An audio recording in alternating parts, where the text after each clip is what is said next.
Hallelujah. खुदावंद यीशु मसीह में आप सबकी सलामती हो। मैं खुदा का शुक्र अदा करता हूँ कि खुदा ने ये मौका दिया कि हम इस जगह पे मिल के खुदा के कलाम को देखें और खुदा के कलाम में से सीखें। मैं सबसे पहले अपने खुदावंद का शुक्रगुज़ार हूँ कि हम थोड़ा ट्रैफिक की वजह से लेट हो रहे थे, लेकिन खुदा ने मुमकिन किया कि हम टाइम पे पहुँच सके। उसके बाद टीम जीसस का मैं तहे दिल से शुक्रगुज़ार हूँ जो हर वक्त हमारे साथ खड़े रहते हैं, और आज भी ये सारी चीज़ों को ऑर्गेनाइज़ करने में उनका बहुत बड़ा हाथ है। मैं आप सबके सामने खुदा के कलाम में से आज पतरस की ज़िंदगी को लेके आना चाहता हूँ। मैं पतरस की ज़िंदगी को सारा देख रहा था, शुरू से लेके आखिर तक। जब मैंने देखा है तो बहुत सारी चीज़ें उसमें ऐसी नज़र आई हैं जो मेरा ख़्याल है कि अगर उसको हम एक्सप्लेन करें, हम उसको डिस्कस करें, तो बहुत सारी चीज़ें मेरी और आपकी ज़िंदगी के लिए उसमें से मिल जाएंगी। और मैं चाहता हूँ कि इन चीज़ों पे आप भी गौर करें। पतरस को चुना कब गया था, किस टाइम पे चुना था, हम वहाँ से शुरू करेंगे और एंड तक जाएंगे और फिर देखेंगे खुदा कितना मेहरबान है। पतरस के ज़िंदगी को उसके क्रिटिकल पॉइंट ऑफ व्यू से नहीं देखेंगे, बल्कि पॉजिटिव पॉइंट ऑफ व्यू से देखेंगे। और मैं बल्कि ये बोलना चाहूँगा कि हम पतरस की तरफदारी करते हुए हम इस सारे हवाले को या सारे मैसेज को आज देखेंगे। तो आप मेरे साथ बने रहें। मैं चाहता हूँ कि खुदावंद आज आप सबसे बहुत ही स्पेशल तरीके से बात करेगा। मेरे साथ निकालें लूका की अंजील, उसका 5वां बाब और उसकी 1 से 11 आयत। और मैं ये कलाम इस पैसेज पे मैं ऑलरेडी प्रीच कर चुका हूँ, तो मैं वो सब चीज़ें नहीं बोल रहा हूँ जो मैं अपने चर्च में प्रीच कर चुका हूँ। मैं सारी चीज़ें नहीं बोल रहा हूँ, तो आप लोग बिल्कुल जहन खोल के तैयार रहें। मेरा ईमान है कि खुदा आप लोगों को इस सारे नेटवर्क के ज़रिए ब्लेस करेगा और बरकत देगा। तो लूका की अंजील उसका 5वां बाब और पहली आयत से 11 आयत तक इस तरह लिखा हुआ है। मैं उर्दू की बाइबल में से पढ़ रहा हूँ। जब भीड़ उस पर गिरी पड़ती थी और खुदा के कलाम सुनती थी और गंसीरत की झील के किनारे गंसीरत की झील के किनारे खड़ा था, तो ऐसा हुआ कि उसने झील के किनारे 2 कश्तियाँ लगी देखीं, लेकिन मछली पकड़ने वाले उन पर से उतरकर जाल धो रहे थे। उसने उन कश्तियों में से एक पर चढ़कर, जो कि शमौन की थी, उससे दरख्वास्त की कि किनारे से ज़रा हटा ले चल, और बैठकर लोगों को कश्ती से तालीम देने लगा। जब कलाम कर चुका तो शमौन से कहा, गहरे में ले चल, तुम शिकार के लिए अपने जाल डालो। शमौन ने जवाब में कहा, उस्ताद, हमने रात भर मेहनत करी और कुछ हाथ ना आया, मगर तेरे कहने से जाल डालता हूँ। ये किया और मछलियों का एक बड़ा गौल घेर लाए और उनके जाल फटने लगे। उन्होंने अपने शरीकों को जो दूसरी कश्ती पर थे इशारा किया कि आओ हमारी मदद करो। बस उन्होंने आकर दोनों कश्तियाँ यहाँ तक भर दी कि डूबने लगीं। शमौन पतरस ये देखकर यीशु के पाँव में गिरा और कहा, ए खुदावंद, मेरे पास से चला जा, क्योंकि मैं गुनाहगार आदमी हूँ। क्योंकि मछलियों के इस शिकार से जो उन्होंने किया था उसके सब साथी बहुत हैरान थे, और वैसे ही जब्दी के बेटे याकूब और यूहन्ना भी, जो शमौन के शरीक थे, हैरान हुए। यीशु ने शमौन से कहा, खौफ ना कर, अब से तू आदमियों का शिकार किया करेगा। वो कश्तियों को किनारे पर ले आए और सब कुछ छोड़कर उसके पीछे हो लिए। खुदावंद के कलाम के पढ़े और सुने जाने पर उसकी बरकत हो।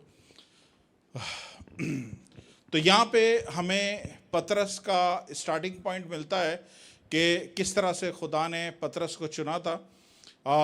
पतरस और उसके साथ ही यूहन्ना और इंद्रियास, ये लोग मछली के शिकार पे गए। और ये लोग मछली के शिकार पे जब गए तो शिकार अमूमन रात में किया जाता है, और जब वो रात भर उन्होंने शिकार किया, आपको पता है, जाल खोल के फेंको और फिर वापसी खींचो, तो आसान नहीं है, इसमें बड़ी कुवत लगती है, इसमें ताकत लगती है। तो वो उसी तरह सारी रात फेंकते रहे, सारी रात खींचते रहे, और अब सुबह हो गई थी और सुबह तक रात भर काम करने के बाद एक भी मछली इनके जाल में नहीं आई थी। ये लोग मछेरे थे, आपको पता है उस ज़माने में कोई रेफ्रिजरेटर, कोई फ्रिज वगैरह नहीं थे, और जब इस तरह की सिचुएशन हो तो रोज़ के रोज़ मछलियाँ पकड़ी जाती हैं और रोज़ के रोज़ ही बेची जाती हैं। उसको स्टोर करने का उस टाइम पे, हम 2000 साल पहले की बात कर रहे हैं, उस टाइम पे कोई ऐसा ज़रिया नहीं था कि उसे स्टोर किया जा सके।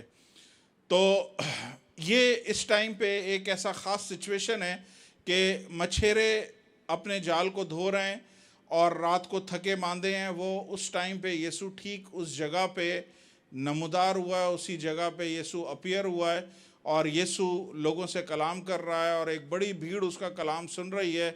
लेकिन ये तीनों अपने काम में मसरूफ़ हैं। आज भी ऐसे बहुत सारे लोग हैं जो चर्चेस में नहीं आते क्योंकि उनके पास मसरूफ़ियत बहुत है, उनके पास खुदा का कलाम सुनने के लिए टाइम नहीं है, लेकिन दूसरी चीज़ों के लिए उनके पास पूरा पूरा टाइम है। और ये मैं आज स्टार्टिंग और बेसिक पॉइंट आपको बता दूं कि यीशु के बगैर आप कितनी भी मेहनत कर लो, कितनी भी मुशक्क़त कर लो, उसका कोई फल आपको मिलने वाला नहीं है। अगर यीशु आपकी मेहनत में शामिल नहीं है तो वो सारी मेहनत जो है वो सब बेफ़ायदा है। खुदावंद के कलाम में, ज़बूर में लिखा हुआ है कि तुम्हारे लिए सवेरे उठना और देर से आराम करना अबस है, क्योंकि वो अपने महबूब को नींद ही में दे देता है। तो यहाँ पे हमें एक ऐसी सिचुएशन नज़र आ रही है कि पतरस, इंद्रियास और यूहन्ना जो हैं, ये लोग जाल धो रहे हैं। उस टाइम पे खुदावंद यीशु मसीह पास में ही कलाम सुना रहे हैं और जब वो कलाम सुना रहे हैं उसके बाद खुदावंद यीशु मसीह ने पतरस को अप्रोच किया और उससे बोला कि मुझे तुम्हारी कश्ती चाहिए कलाम सुनाने के लिए। और उसने कश्ती ऑफ़र करी और खुदावंद यीशु मसीह कश्ती में बैठे और कश्ती में बैठ के जब कलाम उन्होंने पूरा कर लिया तब पतरस को और उसके साथियों को बोला कि अब तुम जो है, पतरस को और उनके साथियों को बोला कि अब तुम जो है इस कश्ती को गहरे में लेके जाओ। अब जब कश्ती को गहरे में लेके जाना था तो ये सुबह का मौका था। नॉर्मली मछलियों का शिकार रात में किया जाता है। ये लोग राइट टाइम पे शिकार करने गए थे लेकिन कोई रिजल्ट नहीं था। जब खुदावंद यीशु मसीह ने बोला सुबह में शिकार करो और जाके गहरे में लेके जाओ, तो ये एक बड़ा क्वेश्चन मार्क था, क्योंकि खुदावंद यीशु मसीह मछेरे नहीं थे, खुदावंद यीशु मसीह कारपेंटर थे, बढ़ई थे।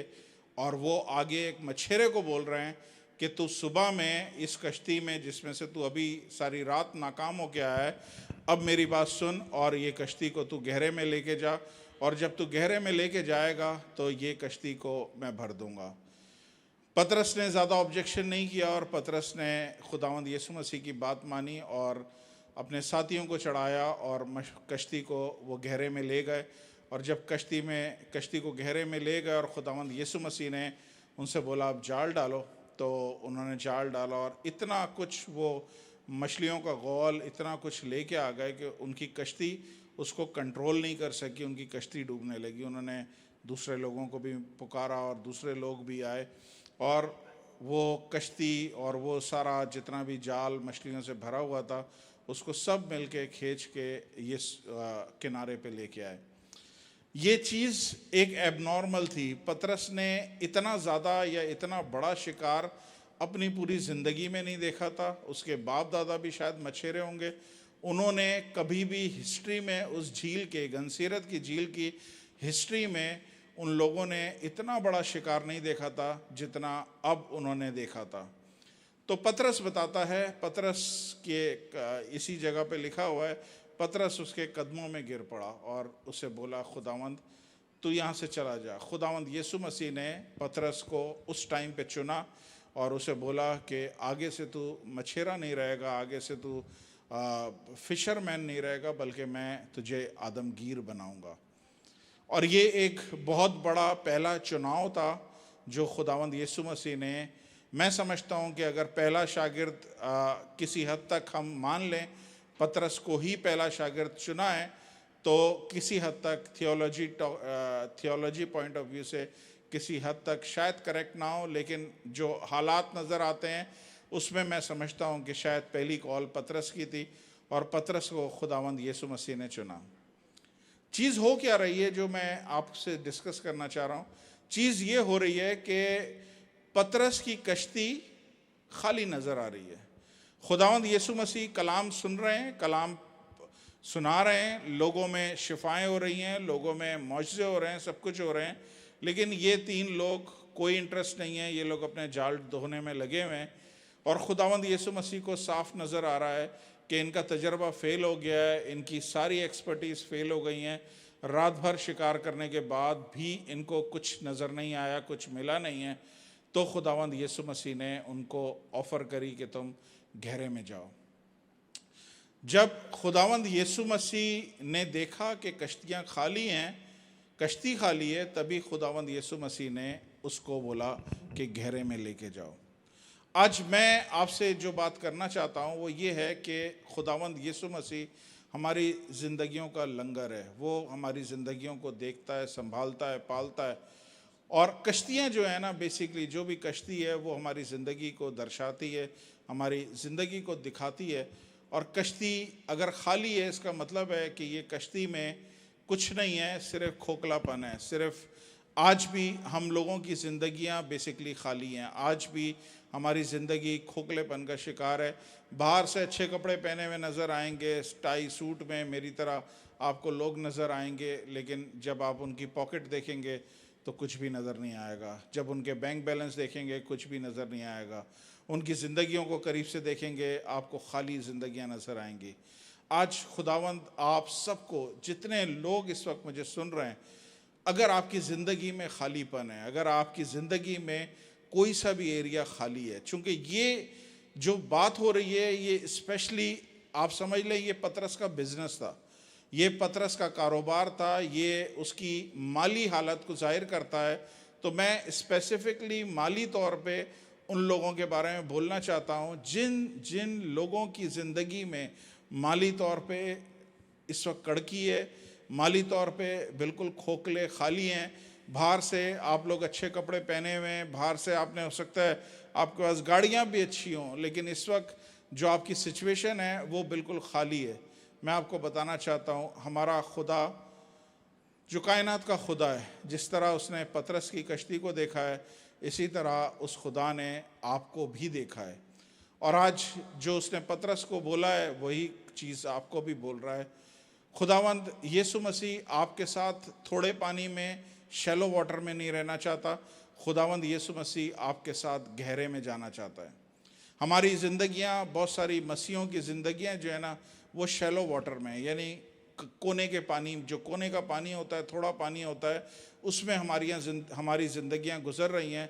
हम सुबह उठते हैं, कोई 23 ज़बूर पढ़ लेता है, कोई 91 ज़बूर पढ़ लेता है, कोई 125 128 पढ़ लेता है, छोटी सी दुआ करी और निकल गए। ये जो ज़िंदगी है ये शैलो वाटर ज़िंदगी है। इसमें आप रिलीजियस हो जाएंगे, इसमें आप रूहानी तौर पे, आत्मिक तौर पे, आप स्पिरिचुअल जो है ना, आप गहराई में नहीं जाएंगे। और खुदावंद यीशु मसीह ने पतरस को क्या बोला? चल तू गहरे में चल। बहुत हो गया, बहुत अरसे से तू ये साम पढ़ रहा है, बहुत अरसे से तू 5 मिनट की दुआएं कर रहा है, बहुत अरसे से तू ये सारे काम कर रहा है, लेकिन खालीपन तेरा वहीं का वहीं है। इसलिए मैं चाहता हूँ कि तू गहरे में चल, क्योंकि मैं कोई भी चीज़ खाली देखना नहीं चाहता। खुदा का नेचर आप जहन में रखें, खुदा का नेचर इस तरह का है कि खुदा को खालीपन पसंद नहीं है। जब आदम खाली था तो खुदावंद ने उसके लिए एक जोड़ा बनाया, उसके लिए एक पत्नी बनाई, उसकी वाइफ को बनाया, हव्वा को बनाया, क्योंकि वो खाली उसको देखना नहीं चाहता था, अकेला देखना नहीं चाहता था। खुदा ने आसमान बनाया तो आसमान को खुदा ने खाली नहीं रहने दिया, बल्कि सारी गैलेक्सीज़ के साथ खुदा ने उसे भर दिया। खुदा ने समुंदर बनाया तो समुंदर को खाली नहीं छोड़ा, सारे पानी के जानवरों से और मछलियों से उसको भर दिया। ज़मीन जब बनाई तो ज़मीन को भी खुदा ने खाली नहीं छोड़ा, इंसानों से, पेड़ पौधों से और पत्तियों से, सब जगह से खूबसूरत तौर पे सजा दिया। तो आप खुदा के नेचर को जब समझेंगे तो आपको नज़र आएगा खुदा को खालीपन पसंद नहीं है। वो लोग जो इस तरह की प्रीचिंग करते हैं और समझते हैं कि खुदा को शायद गुर्बत पसंद है, खुदा को शायद खालीपन पसंद है, खुदा को शायद कड़की में रहना लोगों का पसंद है, मैं सख्ती से इसकी मुखालफत करता हूँ। क्योंकि मैंने खुदा के नेचर में नहीं देखा कि खुदा ने किसी को खुदा ने कड़की में छोड़ा है, या खुदा ने किसी को गुर्बत में देखा है तो खुदा उससे खुश हुआ है। खुदा, बाइबल बताती है कि खुदा खुश होता है अपने लोगों की प्रॉस्पेरिटी में। जब उसके लोग बरकत पाते हैं तो खुदा खुश होता है, क्योंकि उसे पता है कि उसके लोग जब बरकत पा रहे होते हैं तो वो बरकत को अपने तक रहने नहीं देते, बल्कि बरकत को आगे वो ट्रांसफ़र करते हैं। तो आज आप में से जितने भी लोग हैं, अगर आपकी ज़िंदगी में किसी भी तौर पे फाइनेंशियल आपकी ज़िंदगी में खालीपन है, जॉब नहीं है, कारोबार नहीं है, कुछ भी आपके पास इस वक्त हालात ऐसे हैं, मैं आपको खुदा के कलाम में से बोल रहा हूँ, ये खुदा आपसे डायरेक्ट बात कर रहा है। और खुदा क्या बोल रहा है, मेरे साथ गहरे में चलो, मैं तुम्हारी ज़िंदगियों को भर दूँगा। उधर भी खुदावंद यीशु मसीह ने उनकी खाली कश्तियाँ देखी थीं, और इधर भी खुदावंद यीशु मसीह ने आपके खालीपन को देखा है। आपकी ज़िंदगी का खालीपन, आपके बैंक अकाउंट का खालीपन, आपकी पॉकेट का खालीपन खुदावंद ने देखा है, और खुदावंद आपको गहरे में लेके जाना चाहता है। खुदा आपको भरना चाहता है। अब आप देखें खुदा के नेचर को, आप देखें कि खुदा को अगर देना होता तो खुदा उतनी मछलियाँ देता जितनी पतरस को ज़रूरत थी। खुदा ने इतना बड़ा मौजज़ा किया, इतना बड़ा मौजज़ा किया कि इस तरह का मछलियों का जो उन्होंने भरा हुआ जाल पकड़ा है, इससे पहले उन्होंने कभी भी नहीं देखा था। तो खुदा की जो मैं आपको कैरेक्टरिस्टिक दिखा रहा हूँ वो ये है कि खुदा थोड़ा नहीं देता, खुदा कसरत से देता है। उसने बोला है मैं ज़िंदगी लेके आया हूँ ताकि तुम कसरत की ज़िंदगी पाओ। तो खुदा आपको कसरत की ज़िंदगी देना चाहता है। खुदा थोड़ा थोड़ा नहीं देना चाहता, खुदा अबंडेंट आपको देना चाहता है। खुदा आपकी उम्मीदों से, आपकी सोचों से, आपके ख्यालों से बढ़कर, बाइबल में लिखा है, he can do exceedingly abundantly above all what you think और इमेजिन। आप जो कुछ सोचते हो और इमेजिन करते हो, खुदा उससे कहीं बढ़कर काम कर सकता है। तो ये मेरे खुदावंद यीशु मसीह का तारुफ है, और ये पहली सिचुएशन है जो आपको नज़र आई है। ये खुदावंद यीशु मसीह का बिगिनिंग ऑफ मिनिस्ट्री है, खुदावंद यीशु मसीह की मिनिस्ट्री का आगाज़ है। और जैसे ही खुदावंद यीशु मसीह ने मिनिस्ट्री करी है, स्टार्टिंग पहला ये 3 शागिर्द चुने, उसमें से आप समझ लें पतरस को पहले चुना है, और पतरस जो है वो शागिर्दों में पहला है। मान लें, अगर हो सकता है मैं गलत भी कह रहा हूँ तो थोड़ी देर के लिए मान लें इसको, उससे फ़र्क नहीं पड़ता कौन पहला है कौन आखिर है। लेकिन मैं इस तरह की डिबेट में जाना नहीं चाहता कि आप 99 अच्छी बातें छोड़ के सिर्फ एक चीज़ को पकड़ के आप ये सोचने लगें कि पास्टर हेनरी ने ये बात गलत बोली है। आप थोड़ी देर के लिए मान लें पतरस पहला शागिर्द था जिसको खुदा ने चुना। अब आप देखें हो क्या रहा है कि पतरस को जब खुदावंद यीशु मसीह ने चुना है तो उसको खुदावंद यीशु मसीह ने ब्लेस किया है, क्योंकि उसके पास, अब ये आप सब ने जहन में रखना है अब जो मैं बातें करने वाला हूँ, खुदावंद यीशु मसीह ने पतरस को पहला डिसाइपल बनाया। पतरस का पहला वो शख्स था जिसका नाम चेंज किया, उसे बोला आगे को तू साइमन या शमाउन नहीं कहलाया जाएगा, आगे को तू पीटर कहलाया जाएगा, पतरस कहलाया जाएगा। तो ये बड़ा ऑनर होता है किसी भी शागिर्द के लिए, क्योंकि मैं चर्च में पास्टर हूँ और मुझे पता है कि जो चर्च में लोग आते हैं, जो नए लीडर्स उभर रहे होते हैं, उनको किस तरह से ट्रेन किया जाता है या किस तरह से उनको हम आगे लेके आते हैं। तो आप समझ लें पतरस की ज़िंदगी का आगाज़ इस तरह से हुआ कि खुदावंद यीशु मसीह ने उसे पहला दर्जा दिया, उसे लीडर बनाया, उसे पतरस को पहला शागिर्द बनाया। पतरस का पहला वो शख्स था जिसको खुदावंद यीशु मसीह ने नाम चेंज किया, उसे बोला आगे से तू शमाउन नहीं कहलाएगा बल्कि तू पतरस कहलाया जाएगा। फिर खुदावंद यीशु मसीह ने उसे एक और टाइटल दिया, और वो टाइटल क्या था, उसे बोला कि आगे से तू मच्छेरा नहीं होगा या मछली पकड़ने वाला नहीं होगा, बल्कि तू आगे से आदमगीर होगा, यानी तू इंसानों का शिकार करेगा, तू रूहों का शिकार करेगा। और ये बहुत बड़ा टाइटल था। ये जब चीज़ें पतरस की ज़िंदगी में चल रही थी, तो अब आप पतरस, मैं चाहता हूँ कि आप पतरस अपने आप को पतरस की जगह रखें, अपने आप को उसके शू में डालें, अपने आप को पतरस तस्वुर करें कि इस दुनिया का खालिक और मालिक आपको वैल्यू दे रहा है, आपको वो ऑनर दे रहा है, आपको पहले दर्जा दिया, पहला शागिर्द बनाया, आपका नाम पहले चेंज किया, आपको टाइटल दिया कि तू आदमगीर होगा। तो ये चीज़ें हमें नज़र आ रही हैं। आगे चलते हैं तो हमें नज़र आता है पतरस को खुदावंद यीशु मसीह ने कुछ और भी इख्तियारात देना शुरू किए। खुदावंद यीशु मसीह ने एक दफ़ा पूछा कि ये लोग मेरे बारे में क्या बात करते हैं। सबसे पहले पतरस ने हाथ उठाया। पतरस ने बोला, तू खुदा का बेटा मसीह है। तो खुदावंद यीशु मसीह ने उसे क्या बोला कि ये रेवलेशन तुझे खुदा बाप ने दिया है। तो आपको नजर आ रहा है पतरस को कुछ सुपीरियरिटी का एहसास हो रहा है। पतरस को कुछ ऐसा एहसास हो रहा है कि यार मुझे शायद दूसरों से बेहतर मौका दिया जा रहा है या दूसरों से बेहतर मुझे मुकाम दिया जा रहा है।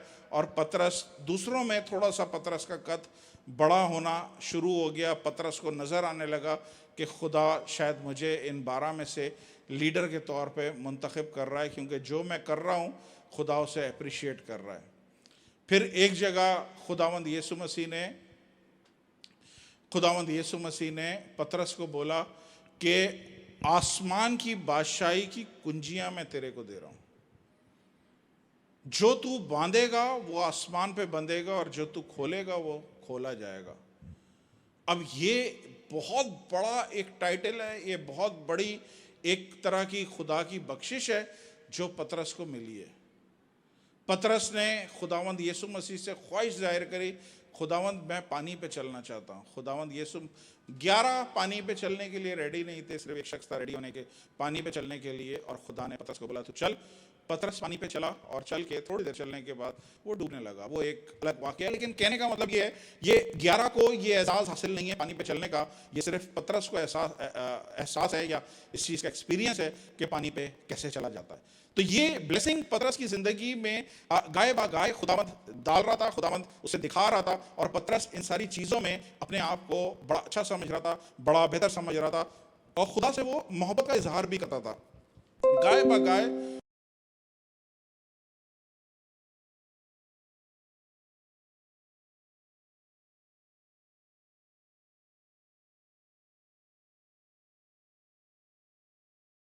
वो खुदावंद से मोहब्बत का इजहार करता था। एक दफ़ा खुदावंद यीशु मसीह को उसने बोला, जी मैं तुझे पैर अपने नहीं धोने दूंगा। तो ये सारे वाक़ये आपको नज़र आएंगे, मैं अभी अगले उसमें आपको बता रहा हूँ।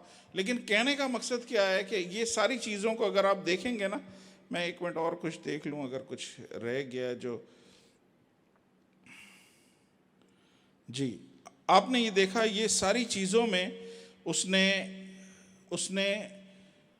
अपने आप को समझा कि खुदावंद उसे ज़्यादा प्यार कर रहा है और उसने अपने प्यार का भी बरमला खुदावंद यीशु मसीह से इजहार किया, सब कुछ किया।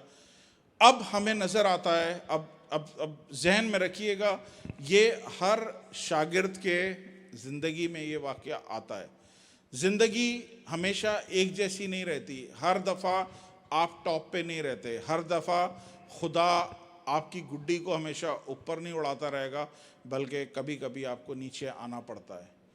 तो जब तक सब चीज़ें अच्छी चल रही थी, सब चीज़ें अच्छी चल रही थी, मैंने ये चीज़ को एक्सपीरियंस किया है कि जब भी मैं किसी भी अपने चर्च के लोगों के साथ बैठता हूँ, अप्रिशिएट करता हूँ उनको, बड़े ये इसके साउंड को थोड़ा सा कम कर सकते हैं, मॉनिटर के साउंड को।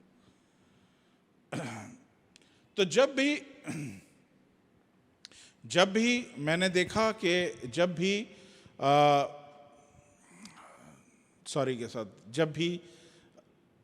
मैंने देखा, पूरा बंद कर दिया आपने मेरा ख्याल है। ओके।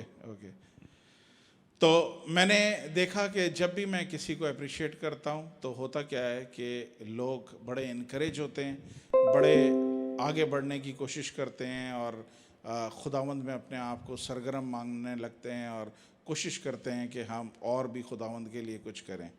तो मैं आपको क्या बता रहा था कि हर दफ़ा टॉप पे आप नहीं रहते ज़िंदगी में, हर दफ़ा कभी ना कभी ज़िंदगी में नीचाई देखनी पड़ती है, चाहे वो चर्च के हवाले से हो, चाहे खुदा के हवाले से हो, क्योंकि बहुत सारे ज़िंदगी में ऐसे टाइम आएंगे जब आपकी दुआएं खुदा सुनेगा, जवाब नहीं देगा। तो आप फिर सोचोगे यार ये वही मैं हूँ जब मैं दुआ करता था, तो खुदा किस तरह से जवाब देता था। जब मैं दुआ करता था तो खुदा किस तरह से फ़ौरन मौजज़ा ज़ाहिर करता था। मैं किसी पे भी हाथ रखता था, काम हो जाता था। फिर एक टाइम आएगा जब आप दुआ कर रहे होगे और कुछ भी नहीं होगा। तो इसलिए मैं आपको समझाना चाह रहा हूँ कि हर दफ़ा एक बिलीवर की लाइफ एक जैसी नहीं रहती। हर दफ़ा बिलीवर की जो पतंग है ना, वो ऊपर उड़ती नहीं रहती है, नीचे भी आती है। और ये जब सारी चीज़ें चल रही थी, पतरस बड़ा खुश था, प्राउड फील कर रहा था। फिर टाइम आया जब खुदावंद यीशु मसीह ने आहिस्ता आहिस्ता चीज़ों को टफ करना शुरू किया। आहिस्ता आहिस्ता खुदावंद यीशु मसीह ने उसको संजीदगी में, उसको मैच्योरिटी की तरफ लेके गए। और जब मैच्योरिटी की तरफ खुदावंद यीशु मसीह लेके गए तो खुदावंद यीशु मसीह ने उसकी करेक्शन करना शुरू करी। खुदावंद यीशु मसीह ने उसको हल्के हल्के से थोड़ा थोड़ा उसे तनबी करना शुरू करी, उसे झिड़कना शुरू किया, उसे थोड़ा लोगों के सामने खुदावंद यीशु मसीह ने बोलना शुरू किया। जो इस तरह की बातें जब बोलना शुरू हुई ना, तब एक्चुअली हमारा कैरेक्टर नज़र आता है। तब हमारा हमारा हमारा जो है ना सारा हमारे सारे कैरेक्टर का तब पता चलता है जब आपका पास्टर या आपका जो भी बुज़ुर्ग खुदा ने रखा है वो आपसे थोड़ा सा टफ हो जाए, या आपके साथ थोड़ा सा रूड हो के बात करे, या आपको करेक्शन करे। क्योंकि मैंने ये देखा है जब करेक्शन होती है तो लोग करेक्शन को इतना हेल्दी नहीं लेते, और करेक्शन के बहुत सारे बाज़ दफ़ा आउटकम्स आ जाते हैं। तो यहाँ पे हमने देखा खुदावंद यीशु मसीह ने इसे पहले ऑनर दिया, सब कुछ दिया, इसे ऊंचा ओहदा दिया, सारे उसको टाइटल दिए, सब कुछ उसके साथ किया। फिर एक टाइम आया खुदावंद यीशु मसीह ने उसे आहिस्ता आहिस्ता रिब्यूक करना शुरू किया। कैसे रिब्यूक करना शुरू किया? खुदावंद यीशु मसीह ने उसे बोला, जब उसने बोला कि तू खुदा का बेटा मसीह है, उसके फ़ौरन बाद ही खुदावंद यीशु मसीह ने बोला कि मैं अब सलीब पे जाने वाला हूँ, इब्ने आदम पकड़वाया जाएगा, इब्ने आदम दुश्मनों के हवाले किया जाएगा और इस तरह सलीब दी जाएगी। तब उसने क्या बोला कि मैं तुझे सलीब पे जाने नहीं दूंगा, मैं तुझे इस तरह मरने नहीं दूंगा। तो खुदावंद यीशु मसीह ने सारे लोगों के सामने पतरस को क्या बोला है? दूर हटे शैतान। अब वो हकीकत है कि शैतान उस टाइम पे पतरस के अंदर ऑपरेट कर रहा था, लेकिन लोगों को नहीं पता, आसपास बैठे हुए लोगों को नहीं पता कि शैतान पतरस के अंदर बैठा है। खुदावंद यीशु मसीह ने देख लिया कि पतरस के अंदर शैतान बैठा है, इसलिए खुदावंद यीशु मसीह ने शैतान को रिब्यूक किया। लेकिन खुदावंद यीशु मसीह ने जो अल्फाज बोले, उन्होंने बोला दूर हटे शैतान। तो जब दूर हटे शैतान बोला तो उस टाइम पे सिर्फ पतरस वहाँ था, और पतरस के साथ बाकी 11 और शागिर्द थे, और उन सब के सामने पतरस को पहली दफ़ा खुदावंद यीशु मसीह ने झड़का। और ये जब झिड़कना हुआ, ये मैंने आपको पिछले हफ्ते ही बताया था कि ऑफेंसेस मस्ट कम, कि हमेशा कुछ ना कुछ ऐसा होगा कि ज़िंदगी में किसी ना किसी सबब से आपकी इंसल्ट हो, आपको किसी ना किसी तरह से नीचा किया जाए, चाहे आपके ऑफिस में हो, चाहे आपके स्कूल में हो, कॉलेज में हो, चाहे आपके घर में हो। कहीं ना कहीं हमेशा आपकी गुड्डी ऊपर उड़ती नहीं रहेगी, कभी कभी नीचे भी आएगी। और ये इस वक्त ख़ास तौर पे पतरस के साथ होने लगा था, जब खुदावंद यीशु मसीह ने सारे मजमे में, सारे लोगों के बीच में पतरस को बोल दिया कि दूर हटे शैतान। अब ये कोई अच्छी चीज़ नहीं थी। फिर खुदावंद यीशु मसीह ने उसे बोला, मैं तुम्हारे पैर धोना चाहता हूँ। और जब वो पैर धोना चाहता था, पैर, तो पतरस ने बोला मैंने पैर नहीं धोना। ले खुदावंद यीशु मसीह ने फिर सबके बीच में पतरस को क्या बोला? कहा, अगर तू पैर नहीं धुलवाएगा तो मेरे साथ शामिल ही नहीं है। अब ये पतरस, जिसको इतने बड़े बड़े पहले टाइटल मिल गए, इसको सारे रेवलेशन, मुकाशवे खुदावंद यीशु मसीह ने दे दिए, इसको आसमान की बादशाही की कुंजियाँ दे दी हैं।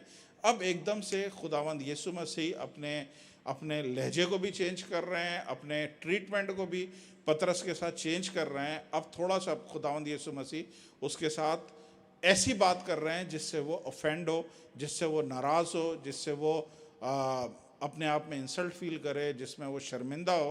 खुदावंद यीशु मसीह ने क्लियरली उसे बोल दिया, अगर तू पैर नहीं धुलवाएगा तू मेरे साथ शामिल ही नहीं है। हालेलुया। Praise the Lord. अब क्या हुआ आपको पता है। आगे पतरस सिर्फ वाहिद था जो पानी पे चला था, लेकिन शायद वो कंप्लीटली चल नहीं सका था, इसलिए जब वो डूब गया होगा या डूब के निकाला गया होगा खुदावंद यीशु मसीह ने, तो शागिर्दों ने यकीनन उसका कहीं ना कहीं उसका रिकॉर्ड लगाते होंगे कि ये आगे बढ़ के बड़ा घुसा था कि मैं ये करूँगा, मैं वो करूँगा, और अब देखो ये पानी में डूब गया है। तो आपको नज़र आ रहा है कि पतरस के दिल में शायद ये भी थोड़ा सा हो कि खुदावंद, जब मैं तेरे को पूछ के आया हूँ, सब कुछ तूने इजाज़त दी है, तो मुझे डूबना नहीं चाहिए था, मुझे शर्मिंदा नहीं होना चाहिए था कि मैं डूब गया। अभी देखें सारे जितने मेरे साथी हैं ये सब आगे पीछे कोई ना कोई बातें करते हैं मेरे बारे में, और ये शर्मिंदगी से तूने मुझे नहीं बचाया। हमारी ज़िंदगी में अक्सर खुदा ऐसे मौक़ों को आने देता है जब हमें शर्मिंदगी में से गुज़रना पड़ता है। ये मैं आपसे इसलिए बोल रहा हूँ कि आप अपने जहन में रखें कि जो कुछ भी आज मैं आपको बता रहा हूँ ये टोटल बिब्लिकल है। ये अगर पतरस के साथ किसी और ने नहीं किया, किसी दुनिया के किसी कोई दुश्मन ने नहीं किया, ये खुदावंद यीशु मसीह की ट्रेनिंग है जो आपको नज़र आ रही है कि किस तरह वो पतरस को रिब्यूक कर रहे हैं, किस तरह पतरस को अब ट्रीट कर रहे हैं, किस तरह पतरस के साथ सलूक कर रहे हैं। अब पतरस आहिस्ता आहिस्ता क्या हो रहा है, इन चीज़ों से ऑफेंड हो रहा है। पतरस ने बोला कि सब तेरा इनकार कर लें, लेकिन मैं तेरा इनकार कभी भी नहीं करूंगा। और खुदावन, अगर वो हवाला पढ़ेंगे ना, वहां पे लिखा है बाकी शागिर्दों ने भी ऐसे ही बोला। ये हवाला मैं आपको बता दूं, ये है मत्ती की अंजील 26 बाब 35वीं आयत। इसमें पढ़ेंगे ना तो इसमें आगे लिखा हुआ है बाकी शागिर्दों ने भी ऐसे ही बोला। तो इसका मतलब है सबने बोला कि हम तेरा इनकार नहीं करेंगे, लेकिन खुदावंद यीशु मसीह ने सिर्फ पतरस को बीच में पकड़ा और पतरस को बोला कि आज ही मुर्ग के बांग देने से पहले तू 3 बार मेरा इनकार करेगा। अब आपको नजर आ रहा है कि कुछ ना कुछ ऐसा चल रहा है जो खुदावंद यीशु मसीह आहिस्ता आहिस्ता उसको रिब्यूक कर रहे हैं, आहिस्ता आहिस्ता उसी को टारगेट कर रहे हैं, उसी को खुदावंद यीशु मसीह की मान लें जो टारगेट है सिर्फ पतरस है। और ये मैं आज आप सबके साथ बात करना चाहता हूँ। देखें, ये चीज़ें आसान नहीं है जब आपको कहीं पे ऑनर मिल रहा हो, कहीं पे इज्जत मिल रही हो। ये एक बड़ी कॉमन चीज़ है कि हमें कंपनीज़ में एक टाइम पे बड़ी इज्जत और ऑनर मिल रहा होता है, फिर एक टाइम होता है कि वही कंपनी की मैनेजमेंट, वही बॉस हमें साइडलाइन कर देता है, हमें खुडे लाइन लगा देता है, और फिर हमारी कोई वैल्यू नहीं रहती है, हम बिल्कुल एक साइडलाइन हो जाते हैं। मैं इसलिए आपको सारी बातें बता रहा हूँ कि ये मैं पर्सनली अपनी लाइफ में से एक्सपीरियंस किया है। ये ज़िंदगी के फेजेस हैं, ज़िंदगी के फेजेस। ज़िंदगी बहुत प्लेजेंट नहीं है, बहुत एक फूलों का रास्ता नहीं है। ज़िंदगी में ऊंचे नीचे रास्ते, घाटियाँ और आग और सब चीज़ें में से गुजरना पड़ता है, तब ज़िंदगी पूरी होती है। आज मैं आपसे जो बात कर रहा हूँ वो मैं किसी पतरस, जो हमारा रसूल है, जिसको हम रसूल मानते हैं, पतरस, और मैं बात कर रहा हूँ उसके मास्टर की। उसका बॉस जो है वो खुदावंद यीशु मसीह है। खुदावंद यीशु मसीह उसके साथ इस तरह बातें कर रहा है, आपके ख्याल में उसको ऑफेंड होना चाहिए या नहीं ऑफेंड होना चाहिए? मैं अपने पर्सनल एक्सपीरियंस बताऊं, क्योंकि मैं ये चीज़ें उसे गुजर चुका हूं। मैंने देखा है जब सब चीज़ें अच्छी चल रही होती हैं, मैं शाबाशी दे रहा होता हूं, सब मेरी इज्जत भी कर रहे होते हैं, सब मुझे अप्रिशिएट भी कर रहे होते हैं, लेकिन जब मैं करेक्ट करने की कोशिश कर रहा होता हूँ ना, तो वही लोग जो है ना आहिस्ता आहिस्ता थोड़े से उनको डिसग्रेस फील होती है, उन्हें थोड़ी सी शर्म फील होती है, उन्हें थोड़े से ऑफेंड हो जाते हैं, गुस्से में आ जाते हैं। पास्टर जी सबके सामने आपने ये क्यों बोला, पास्टर जी सबके सामने ऐसा क्यों बोल दिया हमें। तो ये चीज़ें जो मैं आपको बोल रहा हूँ ना, बेसिकली ये मैं चाह रहा हूँ कि पतरस की ज़िंदगी में से हम ये सारे लेसन को लें और समझें कि खुदा क्या है, पतरस क्या कर रहा है। हालेलुया। ये बड़ा इम्पोर्टेंट है। मुझे नहीं पता मैं आपको समझा पा रहा हूँ या नहीं समझा पा रहा हूँ, लेकिन ये मेरे दिल से मेरी आप सबके लिए पैगाम है कि प्लीज़ ज़िंदगी को ये नहीं समझें कि हमेशा एक जैसी रहेगी ज़िंदगी, ऊपर नीचे आगे पीछे। अगर खुदावंद यीशु मसीह और पतरस के दरमियान इस तरह की रिलेशनल प्रॉब्लम हो सकती है तो फिर सबके साथ हो सकती है। लेकिन खुदावंद यीशु मसीह जब आपकी तरबियत करता है या खुदावंद यीशु मसीह आपको रिब्यूक करता है ना, तो वो इसलिए नहीं करता कि आपको नीचा गिराए या आपको तोड़ दे। खुदावंद यीशु मसीह आपको रिब्यूक जब करता है तो वो इसलिए करता है कि खुदावंद यीशु मसीह आपको नया कैरेक्टर देना चाहता है, आपको खुदावंद यीशु मसीह मैच्योर करना चाहता है, आपको खुदावंद यीशु मसीह नई पर्सनालिटी देना चाहता है। खुदावंद यीशु मसीह, मैं अक्सर बोलता हूँ, आपको मोटी चमड़ी देना चाहता है। मोटी चमड़ी क्या होती है? मोटी चमड़ी ये होती है कि जिस पे कुछ भी बोल दो असर नहीं हो। तो मैं हर एक को अपने भी चर्च में बोलता हूँ, यार ये छोटी छोटी बातों को लेके नाराज़ नहीं हुआ करो, छोटी छोटी बातों को लेके लड़ा नहीं करो, बल्कि मोटी चमड़ी रखो और चीज़ों को दरगुजर करो, क्योंकि ये चीज़ें खुदा देख रहा है और खुदा हमें बच्चे नहीं देखना चाहता, खुदा हमें मैच्योर देखना चाहता है। खुदा चाहता है कि हम मैच्योर बने, खुदा चाहता है कि हम इसी तरह आगे बढ़ते रहें। खुदा चाहता है कि हम ये सारी चीज़ों को जो कुछ हमारी ज़िंदगी में चल रही हैं उसमें से हम लेसन लें, उसमें से हम कोई सबक लें, उसको लेके हम पीछे हटे नहीं। अब मैं जो आपको बताना चाह रहा हूँ वो ध्यान से सुने कि ये सारी चीज़ों का असर क्या हुआ, ये सारी चीज़ों का असर क्या हुआ। खुदावंद यीशु मसीह ने आहिस्ता आहिस्ता कहना शुरू किया। जब उनके पकड़वाए जाने का टाइम आया, वक्त आया, खुदावंद यीशु मसीह ने कहना शुरू किया कि अब इब्ने आदम पकड़वाया जाएगा और उनके हवाले किया जाएगा और उसे सलीब देंगे, वो उन्हें सताएंगे, वो उनके साथ ऐसा करेंगे वैसा करेंगे। और जब ये चीज़ें आपको नज़र आएंगी तो मेरा ख्याल है कि पतरस को थोड़ा सा फील होना शुरू हो गया कि यार जिसके पीछे हम भाग रहे हैं उसे हम समझ रहे थे कि ये रोमियो से हमें बादशाह दिलाएगा, हमारा भी कोई नंबर होगा, हम भी कोई मिनिस्टर बन जाएंगे, हम भी कुछ बन जाएंगे। लेकिन अफसोस की बात है कि ये तो खुद अपना मौत का ऐलान कर रहा है। अफसोस की बात है, ये तो खुद बोल रहा है कि मैं पकड़वाया जाऊंगा, मुझे सलीब दे दी जाएगी। तो पहले ही उसकी बेइज्जती तो होना शुरू हो गई थी। अब लेकिन वो अपनी मोहब्बत को ना फिर भी कहीं ना कहीं जाहिर करता था। जब यीशु मसीह को पकड़ने के लिए लोग आए, बाइबल बताती है किसी शागिर्द ने कुछ हिम्मत नहीं करी है सिवाय पतरस के। मतलब बेइज्जती भी सह रहा है, सब कुछ उसके साथ हो भी रहा है, सारी चीज़ें डांट डपट भी हो रही है, फिर भी उसका प्यार यीशु के लिए बड़ा इम्पोर्टेंट है। उसने क्या करा, अपनी तलवार उसने छुपाई हुई थी, वो तलवार निकाली और एक सिपाही या एक खादिम के जो है ना उसने कान को उड़ा दिया। तो ये आपको नज़र आ रहा है पतरस की मोहब्बत। ये सारी चीज़ों के बावजूद पतरस खुदा से मोहब्बत रख रहा है, लेकिन क्या हो रहा है बदले में उसके सामने सिर्फ इस तरह की चीज़ें आ रही हैं। तो कहना क्या चाह रहा हूँ वो सुने। जब हमारी ज़िंदगी में कोई आहिस्ता आहिस्ता हमें रिब्यूक करने लगता है, कोई आहिस्ता आहिस्ता हमें तनबी करने लगता है, कोई आहिस्ता आहिस्ता हमें करेक्ट करने लगता है, दो चीज़ें होती हैं। एक चीज़ होती है कि हम उस आदमी से दूर हो जाएं, कि हमसे सहा नहीं जाता, ये हर दफ़ा जाओ तो हमारी बेइज्जती कर देता है, हर दफ़ा जाओ तो ये कुछ ना कुछ ऐसा बोल देता है जो हमें बुरा लगता है, तो हम अब इस आदमी से अपने आप को अलग कर लें। या दूसरा, कोई मेरे जैसा ढीठ होता है जो बेइज्जती खा के भी कदमों में पड़ा रहे और उसे पता है कि इसके सिवा और कोई नहीं है, हमने इसी के साथ रहना है। तो आज पतरस की ज़िंदगी में से हम देखेंगे कि हुआ क्या है। ये जब आहिस्ता आहिस्ता लोगों के दरमियान ये सारी चीज़ें उसके साथ होने लगी है ना, तो हमेशा जो कॉमन चीज़ है वो क्या होता है, दूरियां आ जाती हैं, गैप आ जाते हैं।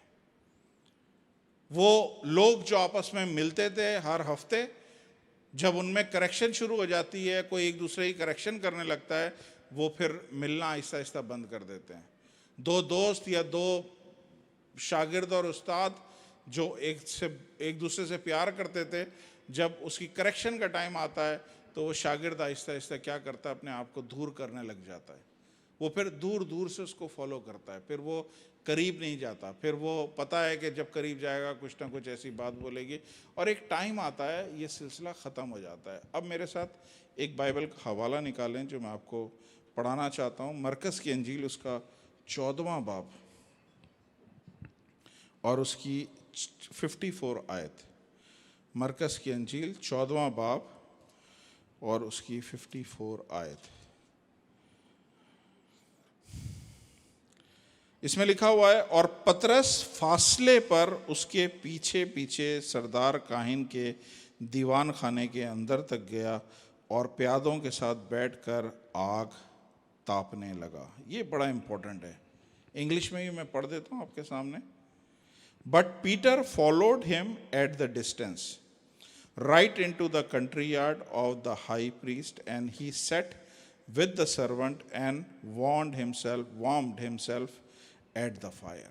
आपने देखा, अब यहाँ पे बाइबल बता रही है कि खुदावंत यीशु मसीह की ये सारी चीज़ों को देख के आहिस्ता आहिस्ता क्या हो रहा है, पतरस फॉलो तो कर रहा है लेकिन पतरस दूर से फॉलो कर रहा है। हमारे मसीहों में बहुत सारे लोग नज़र आएंगे जो बहुत करीब से फॉलो करते हैं और कुछ लोग दूर दूर से फॉलो करते हैं। दूर दूर से फॉलो कौन से होते हैं? वो जो क्रिसमस पे आते हैं, जो न्यू ईयर पे आते हैं, जो ईस्टर पे आते हैं, वो खुदावंद यीशु मसीह को दूर से फॉलो करते हैं। जो नाम के क्रिश्चियन कहलाए जाते हैं, जिनसे जब कोई सवाल किया जाता है तो उनका कोई जवाब नहीं होता, वो लोग हैं दूर से फॉलो करने वाले। जो मसीह घरानों में पैदा हुए हैं लेकिन मसीह से कोई रिलेशन नहीं है, वो लोग दूर से फॉलो करते हैं।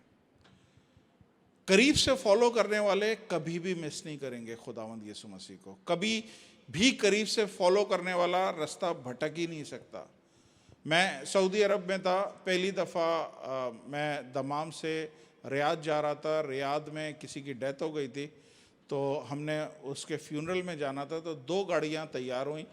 तो 2 गाड़ियाँ आगे पीछे जानी थी। एक गाड़ी मैं चला रहा था, मैं पहली दफ़ा जा रहा था। तो जो आगे वाली गाड़ी थी उन्होंने बोला, भाई क्लोजली फॉलो करना मुझे, अगर आपने क्लोजली फॉलो नहीं किया तो कोई भी कट पे आप फिर बिछड़ जाओगे हमसे। तो मैंने ये सारी इंस्ट्रक्शन को बड़ा लाइट लिया, अपनी ड्राइविंग पे बड़ा भरोसा था। जब रियाद पहुँचे तो वहाँ पे एक कट पे मैं उनको मिस कर गया, वो राइट पे मुड़ गए, मैं सीधे निकल गया, और फिर एक बड़ा 3-4 घंटे का जो है ना एक तवील हमारे लिए एक मैस क्रिएट हो गया जिसको मुझे सॉल्व करना था। कहना क्या चाह रहा हूँ, मैं अगर उस इंस्ट्रक्शन को फॉलो करता ना और करीब करीब से फॉलो करता, मैं कभी भी मिस नहीं करता।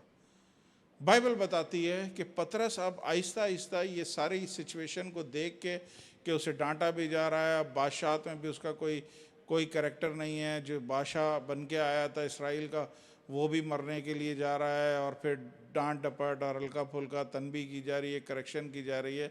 अब क्या हुआ, पहले ऐसी मोहब्बत शायद रही है, नहीं रही है, लेकिन अब वो दूर दूर से फॉलो कर रहा है। बाइबल में लिखा है वो दूर से यीशु को फॉलो कर रहा था। आज आप लोग चेक करें, आप लोग करीब से फॉलो कर रहे हैं या दूर से फॉलो कर रहे हैं? आप लोगों का जिंदगी में यीशु किधर है? करीब से फॉलो करने वाले कभी भी मिस नहीं करेंगे उसको, लेकिन दूर से फॉलो करने वाले उसको मिस कर देंगे। करीब से फॉलो करने वाले हमेशा उसकी मोहब्बत में गर्म रहेंगे, लेकिन दूर से फॉलो करने वाले उसकी मोहब्बत में गर्म नहीं रहेंगे। बाइबल बताती है कि वो पास में लकड़ियों की आग जल रही थी, वहाँ पे अपने आप को, अपने हाथों को तापने लगा। इसका मतलब है कि अब वो गर्मी उसमें से ख़त्म हो गई थी, उसे अब बाहर की आग की ज़रूरत थी जिससे वो अपने आप को सेक रहा था या अपने आप को गर्म कर रहा था। जब हम खुदावंद यीशु मसीह को दूर से फॉलो करते हैं तो फिर हमारे लिए ये अहमियत नहीं रहती कि हम उसके साथ चलते रहें या हम उसको इग्नोर कर दें एक टाइम पे। जब आपका रिलेशन किसी के साथ आहिस्ता आहिस्ता दूरियों में आ जाता है ना, जब आपके रिलेशनशिप में गैप्स आने लग जाते हैं, फिर वो आदमी की अहमियत इतनी नहीं रहती कि आप उसके लिए सब कुछ करें। आप एक हद तक उसके पीछे जाते हैं, कोशिश करते हैं, और उसके बाद फिर आप कहते हैं अब ये मेरी ज़िंदगी में रहे या ना रहे इसका मुझे कोई फ़र्क नहीं पड़ता। और वो टाइम आ जाता है जब गैप्स ज़्यादा बढ़ने लग जाएं तो फिर मैंने देखा है ख़ानदान आपस में बिछड़ जाते हैं, हस्बैंड वाइफ बिछड़ जाते हैं, अच्छे दोस्त बिछड़ जाते हैं, रिश्तेदार बिछड़ जाते हैं, चर्च फैमिलीज़ चर्च से अलग हो जाती हैं। क्यों? क्योंकि पास्टर साहब करेक्शन कर रहे हैं, पास्टर साहब मैसेजेस ऐसे दे रहे हैं जो करेक्शन के होते हैं और शायद हमारे ऊपर रख के बात कर रहे हैं और इस तरह की बात कर रहे हैं। उससे क्या होता है, फैमिलियाँ आहिस्ता आहिस्ता दूर से फॉलो करना शुरू करती हैं। दूर से फॉलो का मतलब क्या है कि एक हफ़्ता आई, 2 हफ्ते गायब हो गए, फिर महीने में एक दफ़ा आना शुरू किया, फिर 2 महीने में एक दफ़ा आना शुरू किया, फिर आहिस्ता आहिस्ता बिल्कुल छूट जाते हैं। ये मैंने पर्सनली एक्सपीरियंस किया है और पतरस की ज़िंदगी से भी मैंने यही देखा है कि पतरस की ज़िंदगी में भी ऐसा ही हुआ कि एंड में वो दूर से फॉलो करने लगा, और दूर से जब फॉलो करने लगा तो हुआ क्या कि दूर से जब वो फॉलो करने लगा तो हुआ ये कि वो ठंडा हो गया, उसमें वो गर्मी नहीं रही। और फिर एक टाइम उसकी ज़िंदगी में आया कि इसी जगह पे एक लड़की ने बोला कि मैंने तेरे को यीशु के साथ देखा है, तो उसके शागिर्दों में से उसने यीशु का इनकार कर दिया। 3 दफ़ा यीशु का इनकार किया, एग्जैक्टली 3 दफ़ा, जैसा खुदा ने उसे बोला था बिल्कुल उसी तरह उसने वो किया। और मुर्ग के बांग देने से पहले पहले उसने अपना ये इनकार किया और अब चीज़ें ख़त्म हो गई, सब फिनिश हो गया। हालेलुया। अब मैं जहाँ पे आपको लेके जाना चाह रहा हूँ ना, वो आप देखें और आपको नज़र आएगा कि ये क्या चीज़ है, ये क्या बात है जो खुदा अपने लोगों के साथ करना चाहता है। अब खुदावंद यीशु मसीह को सलीब हो गई, सलीब से जी उठे, जी उठने के बाद खुदावंद यीशु मसीह ने अपने आप को शागिर्दों पे भी ज़ाहिर किया, पतरस पे भी ज़ाहिर किया। अब जो एक वाक़या मैं आपको लेके जाना चाह रहा हूँ, सेम वाक़या है जो मिनिस्ट्री शुरू होने के टाइम पे हुआ था, वही अब मिनिस्ट्री एंड पे है। खुदावंद यीशु मसीह 40 दिन जी उठने के बाद 40 दिन जब ज़मीन पे रहें, उस टाइम पे ये एक वाक़या हुआ है। एग्जैक्टली सेम, दिखने में भी लगता है सेम है लेकिन सेम नहीं है। दोनों मौजज़ों के दरमियान 3-3.5 साल का गैप है। अब मैं आपके सामने वो वाला हवाला पढ़ता हूँ जो खुदावंद यीशु मसीह के जी उठने के बाद की बात है। जी उठने के बाद क्या हुआ, आप सुनिएगा ज़रा। इन बातों के बाद यीशु ने अपने आप को तरियास की झील के किनारे शागिर्दों पर जाहिर किया, और इस तरह जाहिर किया कि शमौन पतरस, अब नोट करते रहें आप नाम, शमौन पतरस और तोमा जो तोआम कहलाता है, नतनएल जो कनाए गलील का था, जब्दी के बेटे और उसके शागिर्दों में से 2 और शख्स जमा थे। शमौन पतरस ने उनसे कहा, मैं मछली के शिकार को जाता हूँ। ये शमौन पतरस जिसको लीडर बनाया था, जिसको खुदावंद ने आसमान की बादशाही की कुंजियाँ दी थी, जिसको खुदावंद यीशु मसीह ने बोला था कि तू पतरस है, मैं इस पत्थर पर अपनी कलीसिया बनाऊंगा। ये सारे टाइटल इस बंदे को देने के बाद अब ये बंदा, इसके साथ कितने लोग हैं? 7 शागिर्द हैं, 7 शागिर्द इसके साथ हैं, और सातों ये गया उनके पास, 12 में से 6 के पास गया, 7वां खुद है, और उनको बोल रहा है, क्या बोल रहा है? उनको बोल रहा है, शमौन पतरस उनसे बोल रहा है, मैं मछली के शिकार पे जा रहा हूँ। क्या बोला? मैं मछली के शिकार पे जा रहा हूँ। उन्होंने कहा, हम भी तेरे साथ चलते हैं, और निकल कर कश्ती पर सवार हुए, मगर उस रात कुछ ना पकड़ सके। और सुबह होते ही यीशु किनारे पर आ खड़ा हुआ, मगर शागिर्दों ने ना पहचाना कि ये यीशु है। बस यीशु ने उनसे कहा, बच्चों तुम्हारे पास कुछ खाने को है? उन्होंने जवाब दिया कि नहीं। उसने कहा कि कश्ती के दाहिनी तरफ जाल डालो तो पकड़ोगे। बस उन्होंने डाला और मछलियों की कसरत से फिर खींच ना सके। उसने उन शागिर्दों को, इसलिए कि उस शागिर्द ने जिससे यीशु मोहब्बत रखता था, पतरस से कहा, ये तो खुदावंद है। बस शमौन पतरस ने ये सुनकर खुदावंद है कुर्ता कमर से बांधा, क्योंकि वो नंगा था, और झील में कूद पड़ा। और बाकी शागिर्द छोटी कश्ती पर सवार होकर मछलियों का जाल खींचते हुए आए, क्योंकि किनारे से कुछ दूर ना थे, बल्कि तखमीनन 200 हाथ के फासले पे थे। नोटिस करें ये लोग कहाँ पे हैं, ये दोबारा से शैलो वाटर में आ गए हैं, किनारे से 200 हाथ फासले पर हैं।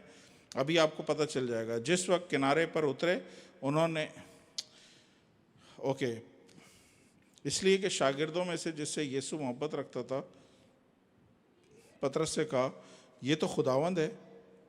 पर शमौन पतरस ने यह सुनकर खुदावंद है कुर्ता कमर से बांधा, क्योंकि वह नंगा था, और झील में कूद पड़ा। इसका मतलब क्या है कि वो कोने पे थे, वो किनारे पे ही थे, शैलो वाटर में थे, और बाकी शागिर्द छोटी कश्ती पर सवार मछलियों का जाल खींचते हुए आए, क्योंकि वो किनारे से कुछ दूर ना थे, बल्कि तखमीनन 200 हाथ के फासले पे थे। तो यहाँ पे क्लियर हो गया कि ये लोग गहरे पानी में नहीं थे, ये लोग शैलो वाटर में थे।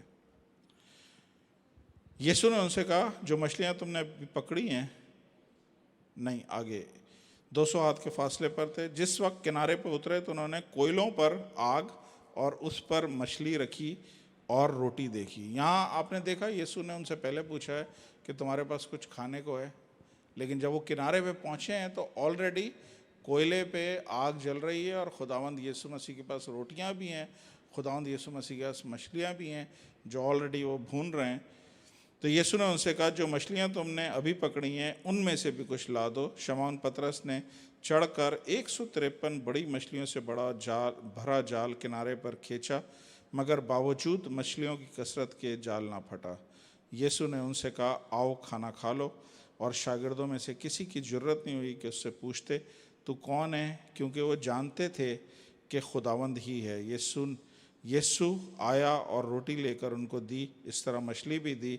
यीशु मुर्दों में से जी उठने के बाद ये तीसरी बार शागिर्दों पे जाहिर हुआ। Praise the Lord. आपने देखा कि ये एक और सिमिलर वाक़या है जिसमें ये लोग फिर शिकार पे चले गए और फिर इनको मछली नहीं लगी है, और खुदावंद यीशु मसीह किनारे पे आए हैं, और खुदावंद यीशु मसीह ने उन्हें बोला है कि अपने जाल को राइट साइड पे, इस वक्त वो शैलो वाटर में छोटे पानी में, और खुदावंद यीशु मसीह क्या बोल रहे हैं कि अपने जाल राइट साइड पे डालो। इवन शैलो वाटर में भी खुदावंद यीशु मसीह ने बोला अपने जाल को राइट साइड पे डालो, और जैसे ही राइट साइड पे डाला तो बाइबल बताती है कि वो फिर उनका जाल फटने लगा, इतनी मछलियाँ आ गईं। और क्लासिफिकेशन दी हुई है कि 153 मछलियाँ, बड़ी मछलियाँ पकड़ी हैं। अब बड़ी कितनी बड़ी हैं मुझे नहीं पता, लेकिन अगर आप समझ लें कि ये कम से कम एक एक मछली 4 किलो की है, हालांकि 4 किलो की मछली इतनी सी होती है, तो बड़ी अगर आप रखेंगे तो ये, और 5 किलो की आप एक मछली रख लें और 5 को 153 से मल्टीप्लाई करें तो आपको नज़र आएगा कि ये तकरीबन 720 केजी बन जाता है, नियरली 1 टन के हिसाब से। सिर्फ 153 मछलियाँ हैं, लेकिन वज़न कितना है, नियरली टन के हिसाब से, 1 टन के हिसाब से उसका वेट बन रहा है। हो सकता है इससे बड़ी हो, 6 की होंगी तो पूरा 1 टन पे चले जाएंगे। अब 1 टन को पानी में से खींचना आसान नहीं है। एक छोटी सी मछली जब 2 किलो की लगती है ना, उसे पानी से निकालने में बड़ी मेहनत लगती है। तो आप सोच लो, अगर ये आधा टन मछलियां हैं जो निकाली हैं, ये कोई आसान काम नहीं था। ये खुदावंद यीशु मसीह ने इनके जाल को दोबारा भरा है। अब जो मैं बोलना चाह रहा हूँ वो सुने। जब मिनिस्ट्री स्टार्ट हुई थी, खुदावंद यीशु मसीह ने सलीब पे जान नहीं दी थी, खुदावंद यीशु मसीह ने इनके जाल को भरा था। उस टाइम पे भी सेम सिचुएशन थी। जब खुदावंद यीशु मसीह मर गए, मर के जी उठ के अब ज़मीन पे 40 दिन गुजार रहे हैं, उस टाइम पे भी खुदावंद यीशु मसीह ने इनके जाल को दोबारा भरा। पहली चीज़ जो मैं बोलना चाह रहा हूँ वो, उसमें कोई बड़ा मुकाशवा नहीं है, सिंपल है। अगर खुदा ने आपके जाल को पहले भरा था तो खुदा आपके जाल को दोबारा भर सकता है। खुदावंद यीशु मसीह कल, आज और अब तक एक ही जैसा है। खुदावंद यीशु मसीह ने अगर पहले उनके जाल को भरा था तो रेजरेक्ट होने के बाद, जी उठने के बाद भी खुदावंद यीशु मसीह तब्दील नहीं हुए, उन्होंने उसके जाल को दोबारा भरा है। आज खुदा आपसे क्या बात कर रहा है वो सुने। खुदा आपको बोल रहा है कि अगर खुदा ने आपकी ज़िंदगी में कोई मौजज़ा पहले किया है तो वो दोबारा भी कर सकता है। ये ध्यान में रखें, अगर आपकी ज़िंदगी में खुदा ने मौजज़ा किया है तो खुदा दोबारा कर सकता है। इस हवाले की बुनियाद पे, अगर खुदा आपके पास पहले अच्छी जॉब थी, अब अच्छी जॉब नहीं है, खुदा आपको दोबारा अच्छी जॉब दे सकता है, क्योंकि ये सेम खुदा है जो कल, आज और अब तक एक ही जैसा रहता है। इसने अगर पहले जाल भरा है ये आपके जाल को दोबारा भर सकता है। आपकी एक औलाद है और दूसरी औलाद हो नहीं रही है, तो ईमान रखें खुदा आपको दूसरी औलाद दूसरी दफ़ा भी देगा, क्योंकि जो पहले कर चुका है वो दोबारा भी खुदा करेगा। आपका रिलेशन अपने शौहर के साथ, अपनी वाइफ के साथ हो सकता है अच्छा ना हो, लेकिन पहले किसी ज़माने में अच्छा था। खुदा आपके साथ दोबारा वो अच्छे दिन ला सकता है। आपका कारोबार पहले अच्छा होगा, अब नहीं है, सब कुछ लुट गया, लेकिन खुदा क्या बोल रहा है, अगर मैंने पहले जाल भरा है मैं दोबारा भी जाल भर सकता हूँ। हालेलुया। तो ये खुदा का आज वादा है, और ये बड़ा क्लियरली खुदा समझा रहा है कि अगर उसने पहले कुछ किया है तो वो दोबारा भी कर सकता है। तो आज अपनी ज़िंदगी में मायूस नहीं हो। आपकी ज़िंदगी में कोई सा भी स्टेज, कोई सा भी स्टेट है आपकी ज़िंदगी की, खुदा आपकी ज़िंदगी में वो टाइम, वो बेस्ट टाइम आपका जो है वो खुदा दोबारा लेके आ सकता है। खुदा दोबारा से आपको ब्लेस कर सकता है। जो चीज़ मैं समझाना चाह रहा हूँ वो सुनिए। पतरस ने बड़ी कॉलिंग थी पतरस के ऊपर उसने बोला कि मैं इस पत्थर पर अपनी कलीसिया बनाऊंगा, आसमान के बादशाही की कुंजियां मैं तेरे को दूंगा। आपने देखा बड़े बड़े टाइटल और बड़े बड़े उसको काम मिले, लेकिन क्या हुआ, जब खुदावंद यीशु मसीह मर के जी उठे, 2 दफ़ा पतरस की मुलाकात हो चुकी है, उसके बावजूद ये तीसरी मुलाकात है। पतरस क्या कर रहा है, चूंकि वो गैप आ गया उसके दरमियान, वो दूरी आ गई है, पतरस ने क्या बोला, मैं दोबारा उसी कारोबार में जा रहा हूँ जिस कारोबार से मैं आया था। बाज़ दफ़ा हम अपनी ज़िंदगी में बैक स्लाइड हो जाते हैं। हमारा रिश्ता खुदा के साथ होता है, फिर एक टाइम ऐसा आता है कि जब हमें लगता है हालात बदल नहीं रहे हैं, तो हम दोबारा से उसी ज़िंदगी में चले जाते हैं, और ना सिर्फ अकेले जाते हैं बल्कि 6 को और लेके जाते हैं। अब यहाँ पे पतरस अकेला नहीं है, पतरस 6 को और अपने साथ ले गया। टोटल 7 शागिर्दों को पतरस समझो एक तरह से ठोकर का सबब बन रहा है कि जो काम वो पहले कर रहा था वो शागिर्दों को भी लेके उसी काम में चला गया। लेकिन आज खुदा क्या बोल रहा है, हर वो काम जो यीशु के बगैर आप करेंगे वो कभी भी आपको सेटिस्फाई नहीं करेगा। इस दफ़ा फिर इन्होंने जाल डाले रात भर, और इस दफ़ा फिर कुछ नहीं मिला। अगर यीशु आपकी कश्ती में नहीं है,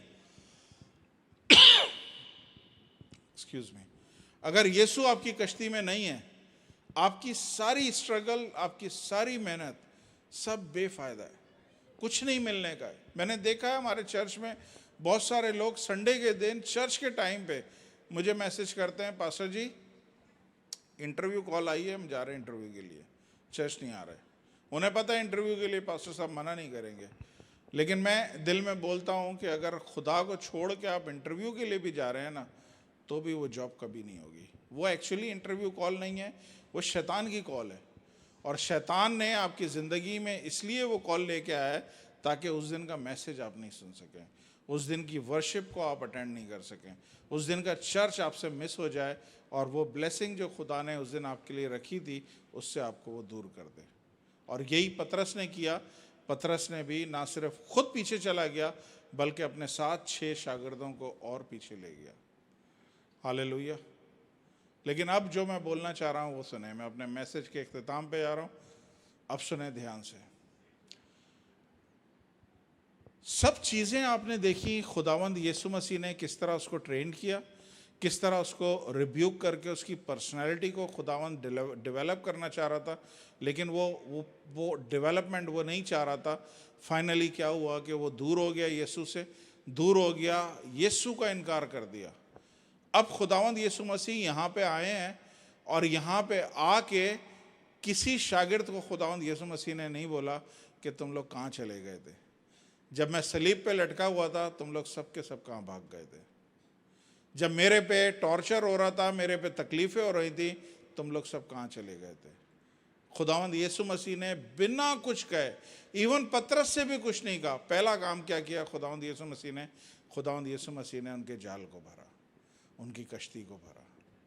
हालेलुया। ये मेरा और आपका खुदा है। ये हमारी गलतियां, हमारी खताएं, हमारे कसूर, ये सारी एक तरफ चीज़ें रख देता है। जब ये देखता है आपकी और मेरी ज़िंदगी खाली है, तो पहले ये क्या करता है, अपने फजल को जारी करता है। बाइबल में लिखा है grace of God leads to repentance.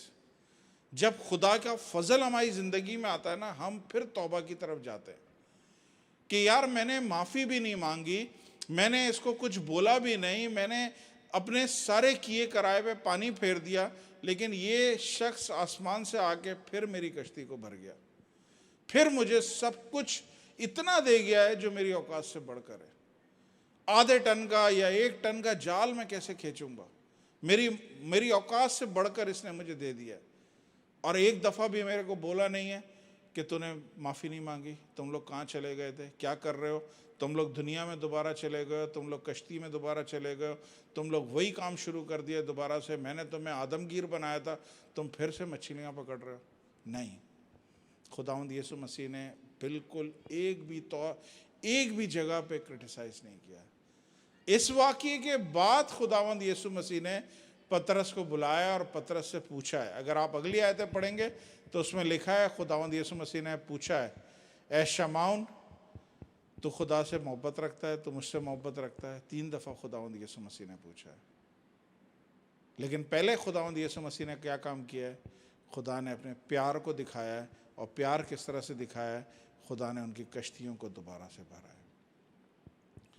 आज किसी भी सबब से अगर आप बैकस्लाइड हो गए, किसी भी सबब से आप दुनिया में वापस चले गए, हो सकता है खुदा ने आपको रिब्यूक किया हो सकता है पास्टर ने आपको रिब्यूक किया हो सकता है किसी बड़े ने आपको डांटा डपटा हो, किसी भी तौर पे आप नाराज़ होके या शर्मिंदा होके या शर्मिंदगी के सबब से आप खुदा से दूर हो गए। मैं आपको खुदा के कलाम में से बता रहा हूँ, खुदा आपसे प्यार करता है, क्योंकि दूर होके आपकी कश्ती फिर खाली हो गई है। उससे अलग होके आप कुछ नहीं कर सकते। कलाम में लिखा है, मेरे से जो डाल अलग रहेगी ना वो कुछ नहीं कर सकती, लेकिन जो डाल मेरे में जुड़ी रहेगी ना वो ही फल लेके आएगी। आप मसीह से अलग होके रात भर जाल डालते रहें, आपको एक मछली नहीं आनेगी। जितनी स्ट्रगल करनी है मसीह के बगैर सारी बेफायदा है। खुदावंद यीशु मसीह ने अब सिर्फ किनारे पे बैठे हुए थे, खुदावंद यीशु मसीह ने बोला अपने जाल राइट साइड पे डालो। इसका मतलब अब तक उल्टे साइड पे डाल रहे थे, रॉन्ग साइड पे डाल रहे थे। आप लोग अपने जाल, अपनी सारी एफर्ट जो है ना रॉन्ग साइड पे कर रहे हैं। राइट साइड क्या है, बाइबल में लिखा है, पहले तुम उसकी बादशाही की तलाश करो, उसकी राजबाजी की तलाश करो, ये अपने आप तुम्हें मिल जाएगा। ये है राइट साइड। हम लोग सारी चीज़ों में पहले नौकरियों की तलाश कर रहे हैं, पहले पैसों की तलाश कर रहे हैं, पहले ये पहले वो, ये हो जाएगा तो मैं ये करूँगा, वो हो जाएगा तो मैं ये करूँगा, मेरी जॉब लग जाएगी तो मैं दही की दूंगा, मेरा ये हो जाएगा तो मैं चर्च की हेल्प करूँगा। वो कभी भी नहीं होगा। फर्स्ट कम फर्स्ट, जो पहले है उसे पहले ही होना है। और पहले क्या है, पहले उसकी राजबाजी, उसकी बादशाहत की तलाश करो। ये चीज़ें अपने आप खुदा ऐसे ही आपको देता रहेगा। हालेलुया। खुदा आपसे प्यार करता है। खुदा ने आप सबकी कश्तियाँ देखी हैं, जितने मुझे देख रहे हैं या बाद में देखेंगे, आप सबकी कश्तियों को खुदा ने देखा है और सब खाली नज़र आ रही हैं। कुछ शैलो वाटर में फिर से दोबारा से उसी पानी में चली गई हैं, उसी लाइफ में चली गई हैं। खुदावंद यीशु मसीह पहले गहरे में लेके गए थे, लेकिन गहरे से निकल के फिर दोबारा से थोड़े पानी में आ गए। गहरे से निकल के फिर हम दोबारा से शैलो वाटर में आ गए। आपने कुछ भी किया हो, कितना भी आपने नुकसान किया हो, कितना भी आपने बुरा किया हो, ये खुदा आपसे प्यार करता है। आइए अपनी ज़िंदगियाँ खुदा को एक दफ़ा फिर दें। बोलें, खुदावंद, मैं पतरस की तरह भटक गया था, मैं बैकस्लाइड हो गया था, और ना सिर्फ बैकस्लाइड मैं हुआ हूँ बल्कि साथ अपने 6 लोगों को और मैं बैकस्लाइड कर गया। खुदावंद तू मुझे माफ़ कर, मुझे दोबारा से अपनी बादशाहत में कबूल कर, मुझे दोबारा से अपने बेटे और बेटी बना ले और मेरी ज़िंदगी को दोबारा से भर दे। ये खाली है, मैं दिखाता हूँ लोगों को भरी हुई है, लेकिन है खाली। खुदावंद तू एक दफ़ा फिर मेरी ज़िंदगी में बोल और मेरी ज़िंदगी को दोबारा से भर दे। आइए अपनी आँखों को बंद करें, हम दुआ करते हैं।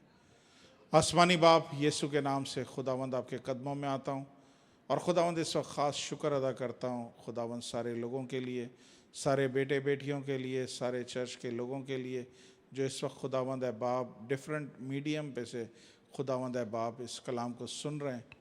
खुदावंद मैं उन सब के लिए जितने लोग सुन रहे हैं, मैं खुदावंद आपकी बरकत मांगता हूँ और दुआ करता हूँ खुदावंद कि आपका कुदरत वाला हाथ उनकी ज़िंदगी पे इसी तरह बढ़ा रहे। खुदावंद इनकी ज़िंदगियों को आपने देखा है, इनके खालीपन को आपने देखा है। यीशु के नाम से खुदावंद इनके कसूरों को, इनकी ख़ताओं को, इनकी सारी बेईमानी को खुदावंद है बाप हिसाब में नहीं लेके आइए, बल्कि खुदावंद अपने बेटे का लहू इनके ऊपर देखें और खुदावंद इनको माफ़ कर दें। आगे बढ़ें और खुदावंद अपने बच्चों को भर दें। खुदावंद आपके बच्चे खुदावंद मेहनत मजदूरी कर रहे हैं लेकिन खाली हैं, जो कुछ कर रहे हैं खुदावंद कोई फ्रूट नहीं आ रहा। यीशु के नाम से खुदावंद मैं दुआ करता हूँ जितने लोग सुन रहे हैं, आज रात खुदावंद है बाप इनकी ज़िंदगियों का सीज़न बदले। आज रात खुदावंद है बाप आपका प्यार और आपका फजल इनकी ज़िंदगियों में उतरे और खुदावंद है बाप इनकी कश्तियाँ, इनकी ज़िंदगियाँ जो खाली हैं खुदावंद भरना शुरू हों। नए नए कलर्स आएँ खुदावंद, नई नई खुशियाँ आएँ, नई नई बरकतें आएँ। खुदावंद अपने लोगों को ब्लेस कीजिए। खुदावंद आपके लोग आपके सामने हैं। खुदावंद अपने हाथ बढ़ाइए और खुदावंद छूइए। खुदावंद इस वक्त ख़ास दुआ करता हूँ चर्च के सारे लोगों के लिए। खुदावंद एक एक को छूइएगा, बरकत दीजिएगा। अगले हफ्ते की हमारी इबादत में हमारे साथ होइएगा। अपने खादिम को और क्वायर को कुदरत से इस्तेमाल कीजिएगा। खुदावंद आपके ख़ास बेटे बेटियों टीम जीसस के लिए मैं दुआ करता हूँ यीशु के नाम से। खुदावंद बाप आपका कुदरत वाला हाथ हमेशा इनके ऊपर बढ़ा रहे, इनकी ज़िंदगियां कभी खाली ना हो। खुदावंद ये इसी तरह लदी हुई रहें, इसी तरह खुदावंद है बाप इनकी ज़रूरतों से बढ़कर आप इनको देते रहें। आपका शुक्र अदा करता हूँ, यीशु के नाम से मांगता हूँ, आमीन। आइए खुदावंद की सिखाई दुआ में शरीक होंगे। ए हमारे बाप तू जो आसमान पर है, तेरा नाम पाक माना जाए, तेरी बादशाही आए, तेरी मर्ज़ी जैसे आसमान पर पूरी होती है ज़मीन पर भी हो। हमारे रोज़ की रोटी आज हमें दे, जिस तरह हम अपने कर्जदारों को माफ़ करते हैं तू भी हमारे कर्ज हमें माफ़ कर। हमें आज़माइश में न पड़ने दे बल्कि बुराई से बचा, क्योंकि बादशाही, कुदरत और जलाल हमेशा तेरे ही है, आमीन।